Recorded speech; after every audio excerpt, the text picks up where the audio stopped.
जय हिंद दोस्तों। तो आज हम देखेंगे कि आखिर हम यूपीएससी के लिए स्ट्रेटेजी कैसे बनाएं। ये तो एक बात की बात हो गई, बट किसी भी एग्ज़ाम की, आप कॉम्पिटिटिव एग्ज़ाम की तैयारी करते हैं, नीट के एग्ज़ाम की, जेईई मेन का, कोई भी एग्ज़ाम की तैयारी करते हैं ना, तो उसके लिए स्ट्रेटेजी सबसे बड़ी भूमिका होती है। क्योंकि देखिए कोई कोई होता है ना कि 5-6 साल से रणनीति बनाता रहता है और तैयारी करता रहता है, उससे एग्ज़ाम भी नहीं निकल पाता, कोई भी एग्ज़ाम। लेकिन जिसकी स्ट्रेटेजी, वाकई स्ट्रेटेजी उसने ईमानदारी पूर्वक बनाया हो और उसको फॉलो किया हो, और उस स्ट्रेटेजी में यानी रणनीति जब बनाया जाता है उसमें किस चीज़ों को फॉलो किया जाता है, किस चीज़ों को उसमें रखा जाता है, ये मोस्ट इम्पोर्टेंट है। इस पर हम आज चर्चा करने वाले हैं।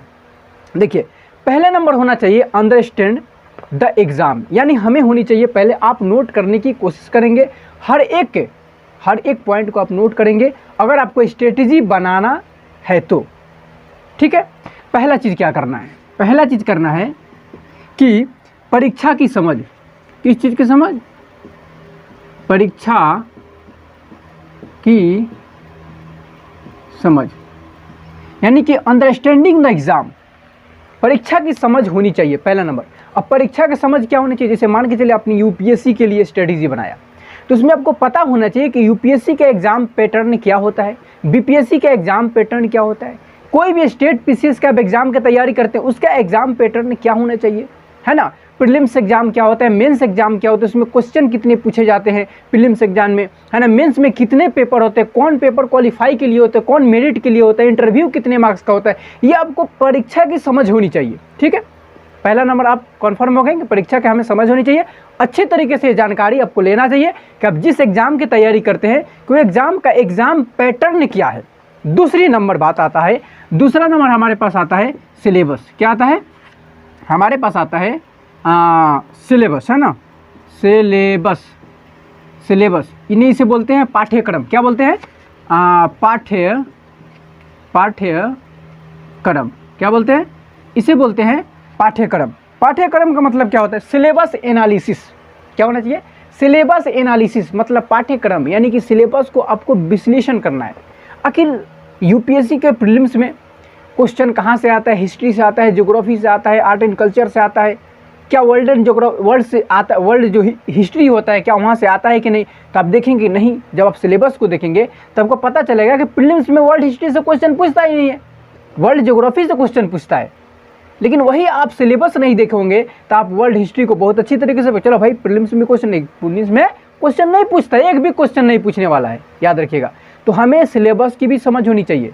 मेंस में जो 9 पेपर होते हैं, 2 पेपर क्वालिफाई के लिए होते हैं, 7 पेपर आपके जो होते हैं मेरिट में जुड़े जाते हैं, यहाँ से कट ऑफ तैयार होता है। आखिर जो 7 पेपर होते हैं, फर्स्ट पेपर एसे को होता है, सेकंड पेपर क्या होता है, थर्ड पेपर क्या होता है, फोर्थ क्या होता है, जीएस का कितने होते हैं, उसमें एथिक्स की क्या भूमिका होता है, समझे बात को। तो ये सब आपको जानकारी लेना पड़ेगा।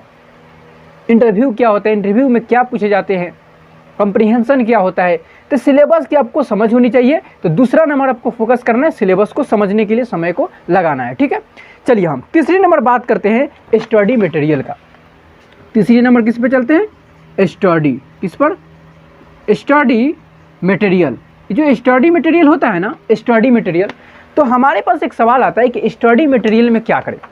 बहुत सारे सवाल दोस्तों का आता है कि स्टडी मटेरियल में क्या करें। कोई बोलता है कहीं से कि किसी इंस्टीट्यूट का आप नोट्स ले लो, आपका काम बन जाएगा। कोई बोलता है लक्ष्मीकांत खरीद लो, कोई बोलता है बिपिन चंद्र का किताब खरीद लो, कोई बोलता है महेश कुमार वर्णमाल की किताब खरीद लो, कोई बोलता है आपसे कि एनसीईआरटी पढ़ लो। हर कोई अलग अलग बोलता है। लेकिन मैं आपसे पूछता हूँ कि आप कहीं ना कहीं से गाइडेंस लेते होंगे, मेंटोरशिप प्रोग्राम आप कहीं ना कहीं, कोई ना कोई आपको मेंटोर करता होगा, कोई नहीं तो कोई तो करता ही होगा। तो आप जहाँ पढ़ते हो ना, ऑनलाइन पढ़ते हो, ऑफलाइन पढ़ते हो, वहाँ का स्टडी मटेरियल को कलेक्ट करो। देखो, पीडीएफ वाला बाबा मत बनो। ठीक है, एक इंसान होता है ना जिसके पास बहुत सारे पीडीएफ हो जाते हैं लेकिन उसमें जानकारी उसको 1% भी नहीं होता है। यूपीएससी कहता है कि मुझे जानकारी वाला नहीं चाहिए भैया, मुझे सोचने वाला इंसान चाहिए कि कोई भी चीज़ तुरंत वो निर्णय ले सके, वरना ना कि किताब के चक्कर में लग जाए कि भैया इसको कैसे करूँगा, इसको कैसे करूँगा, तो ये समस्या उत्पन्न होगी और वहाँ पर कुछ भी नहीं हो पाएगा। आई होप आप समझे होंगे। तो तीसरा नंबर हमारे पास स्टडी मटेरियल का। तो स्टडी मटेरियल आपको चिंता करने की ज़रूरत नहीं है, बेसिक आपको कमज़ोर है तो एनसीईआरटी अच्छी तरीके से पढ़ ले। अगर आपका बेसिक मजबूत है फिर भी आप 9th 10th 11th 12th का एनसीईआरटी पढ़े, 6 7 8 छोड़ भी सकते हैं। अगर बेसिक कमज़ोर है तो सब पढ़े, नहीं तो आप 9th से पढ़ सकते हैं या 10th से पढ़ सकते हैं, ठीक है। चौथी नंबर बात आता है कि क्रिएट ए स्टडी प्लान। अब देखिए चौथा नंबर क्या बात आता है कि एक अध्ययन योजना बनाए, एक अध्ययन योजना बनाए, एक अध्ययन योजना बनाए, यानी कि क्रिएट ए स्टडी प्लान, यानी कि एक अध्ययन योजना आपको बनाना है।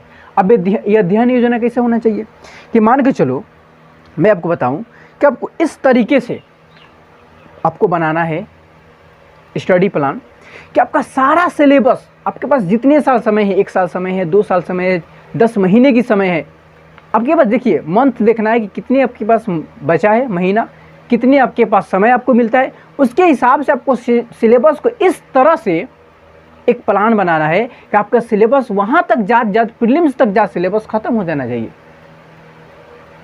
जो बचे सिलेबस वो मेंस में जात खत्म हो जाना चाहिए। उस तरीके से आपको प्लान बनाना पड़ेगा, ना कि आप प्रीलिम्स की तैयारी कर लो, प्रीलिम्स निकाल लो, मेंस की तैयारी ही हुआ, 3 महीने समय मिलेगा, 3 महीने में आप नहीं तैयार कर सकते हो मेंस, तो आप फंस जाओगे। तब उस तरीके से बनाना है ना कि आप प्रीलिम्स मेंस दोनों आप क्वालिफाई कर लो, इंटरव्यू तो आंख मूंद के क्वालिफाई करोगे। तो मेरी बात को समझना, एक अध्ययन योजना बनाना बहुत ज़रूरी है, हर एक स्टूडेंट को बनाना ज़रूरी है, हर एक एस्पायरेंट्स को बनाना ज़रूरी है।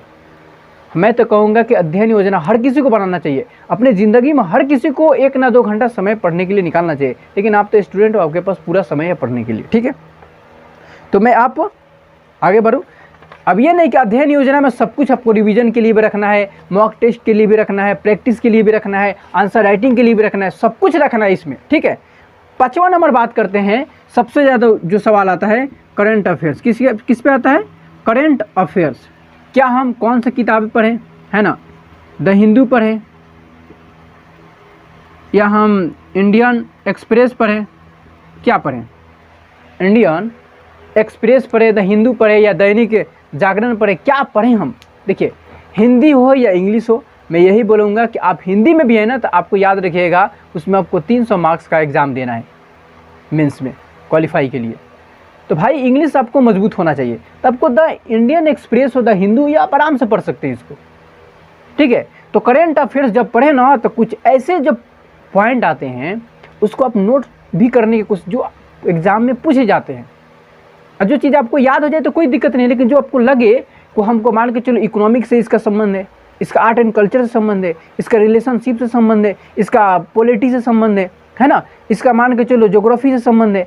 अब देखें कि किस टॉपिक का करंट अफेयर्स है, किससे संबंध है, उसमें आप नोट करने की कोशिश, बाद में आप जब रिवीजन करेंगे ना तब आपको मजा आएगा, भाई मैंने कुछ काम किया था। तो ये आप करने की बिल्कुल कोशिश करेंगे, ठीक है। 6ठा नंबर बात आता है नोट मेकिंग। 6ठा नंबर क्या आता है? Note making. क्या आता है? Note making. अब सवाल आता है कि नोट मेकिंग में क्या होता है? तो प्रत्येक विषय का प्रत्येक सब्जेक्ट का आपको शॉर्ट नोट बनाना पड़ेगा, नोट्स बनाना पड़ेगा, ताकि आपको रिवीजन करने में आसानी हो, सुविधा हो, ताकि आप अच्छे तरीके से रिवीजन कर सके। और प्रीलिम्स जब आएगा तो आप प्रीलिम्स में जितने जल्दी रिवीजन करेंगे ना आपको फ़ायदा होगा, मेंस में भी। तो आप एक बहुत ही बेहतरीन, आप संक्षेप में मतलब समझ रहे हैं बात को ना, आप नोट्स बनाने की कोशिश करेंगे, हर सब्जेक्ट का नोट्स बनाएं, और जो आपको क्लास कर रहे हैं ना ऑनलाइन या ऑफलाइन उसका नोट्स बना ले। देखियो एक कोचिंग का इंस्टीट्यूट का अलग मिलता है, आपको मिलेगा PDF के थ्रू या पेपर के थ्रू, तो अलग हो गया, वो कोचिंग का नोट्स है। लेकिन खुद का जब क्लास का नोट्स बनाते हैं ना, शिक्षकों का उसमें 20-20 साल 25-25 साल का एक्सपीरियंस का, उनका अनुभव का उसमें प्रेजेंटेशन होता है, तो वहाँ सब कुछ बहुत ज़्यादा फायदा होता है एग्जाम हॉल में जब आप बैठेंगे। तो इसलिए नोट मेकिंग की जो है ना भूमिका 6 नंबर पर मैं इसको रखा हूँ। 7 पर रखा हूँ रेगुलर रिवीजन, याद रखिएगा। 7 नंबर क्या है मेरा? रेगुलर रिवीजन, समझिएगा, रेगुलर रिवीजन। अब आता है कि प्रतिदिन रिवीजन रखना है। अब कैसे रखना है? मान के चलो कि हमने एक क्लास पढ़ लिया फंडामेंटल राइट्स, ठीक है। अब मान के चलो हमने नॉर्थ अमेरिका वर्ल्ड ज्योग्राफी में देख लिया, अब नॉर्थ अमेरिका में हम पता होना चाहिए कौन सा देश किधर है, कौन सा देश किधर है, यूएसए किधर है, हवाई द्वीप किधर है ना, समझ ना बात को ना।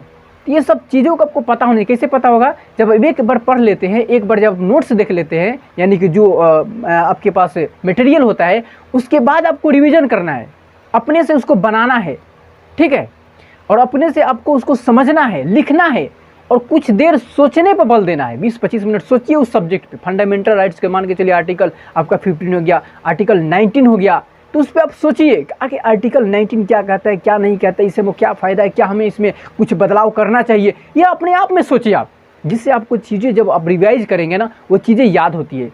जब दिमागों में फिगर बनता है ना, कोई चीज़ जल्दी याद होता है। तो इसलिए आप एक डायग्राम बनाने की कोशिश करें और दिमाग में समझने की कोशिश करें। दिमाग में अपने डायग्राम बना सकते हैं, दूसरे से क्या लेना देना है, बात को समझ रहे हैं ना। आगे आंसर राइटिंग प्रैक्टिस, याद रखिएगा, मैं 8 नंबर इसको रखा हूँ। 8 नंबर में क्या रखा हूँ, यहाँ पे लिखता हूँ आंसर राइटिंग प्रैक्टिस, AWP। अब ये जो वर्ड है ना AWP, बहुत शॉर्टकट वर्ड है, AWP यानी कि आंसर राइटिंग प्रैक्टिस। ये आंसर राइटिंग प्रैक्टिस मेंस के लिए ना, याद रखिएगा, एक जीवन साथी की तरह काम करता है, एक जीवन साथी की तरह। जब इंसान एक जीवन साथी चुनता है ना, उसी तरह उसको आंसर राइटिंग मेंस में मदद करता है। क्योंकि जब तक आप देखो, आप ग्रेजुएशन, जैसे मैं ग्रेजुएशन कर रहा हूँ, तो तकरीबन 26 से 27 पेज मिलते हैं, उसमें हम पूरा लिख देते हैं 2.5 घंटा में, 3 घंटा में। लेकिन उसमें आपको 4000 शब्द लिखने, इसमें 2000 शब्द लिखने होते हैं। याद रखिएगा 2000 शब्द, मतलब ग्रेजुएशन में मेरे जो यूनिवर्सिटी है उसमें जो मैं एग्ज़ाम देता हूँ, तो उसमें 2000 शब्द देखने को मिलता है, एक क्वेश्चन 400 शब्द का। लेकिन उसमें आपको 250, 150, समझ रहे बात को ना, 4000 शब्द लिखने को मिलते हैं मेंस में, 4000 शब्द।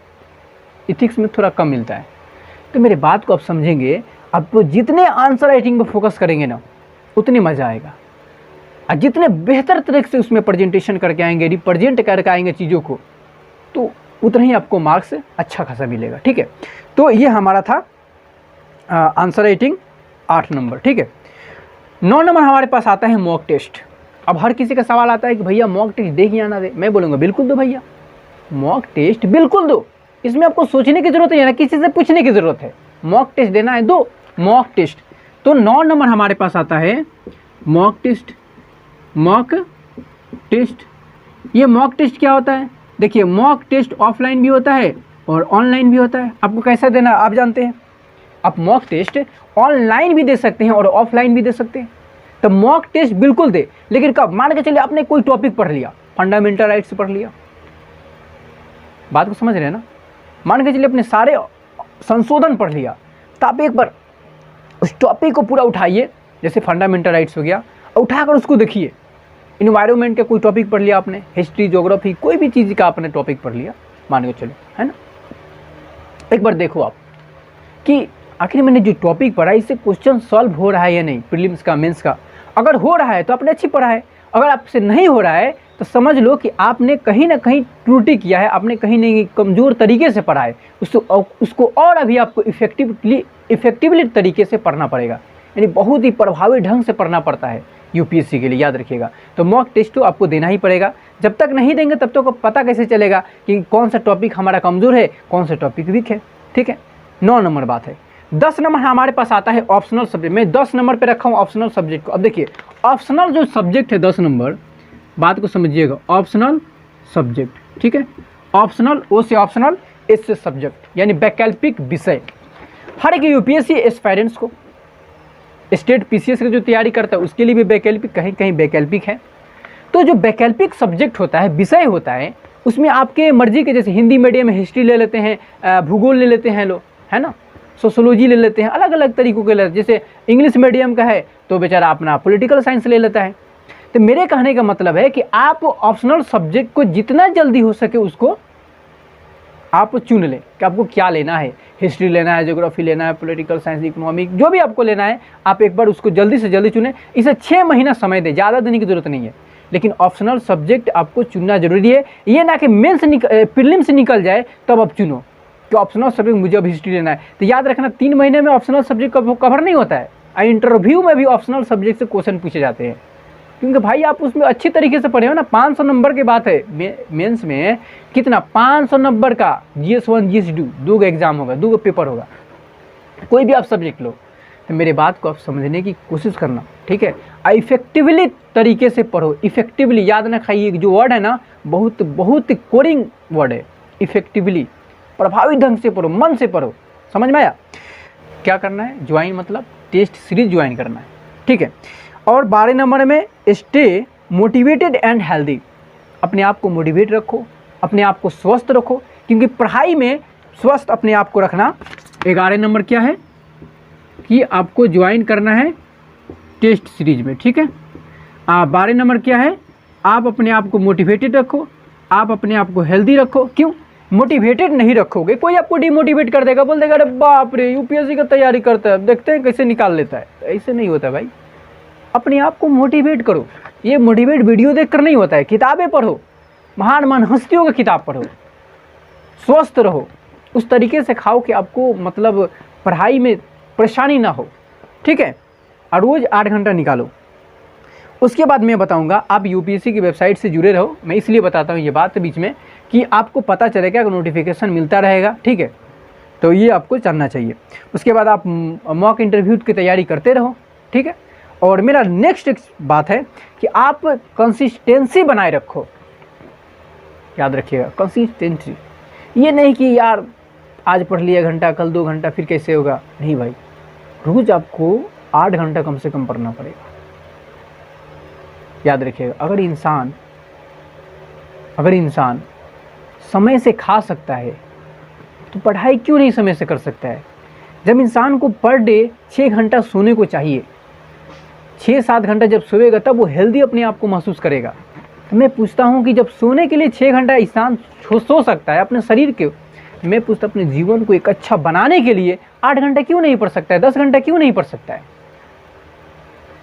तो आई होप अब मैंने जो भी टॉपिक आपको बताया, जो भी आपने देखा, उसको आपने नोट कर लिया होगा। और उम्मीद करता हूँ मेरे दोस्तों आप मेहनत करो, मेहनत करो, मेहनत करोगे, मेहनत का फल कहीं ना कहीं मिलता है, बाँव कभी नहीं जाता है। तो चलिए हम फिर मिलते हैं नेक्स्ट वीडियो में, तब तक के लिए जय हिंद।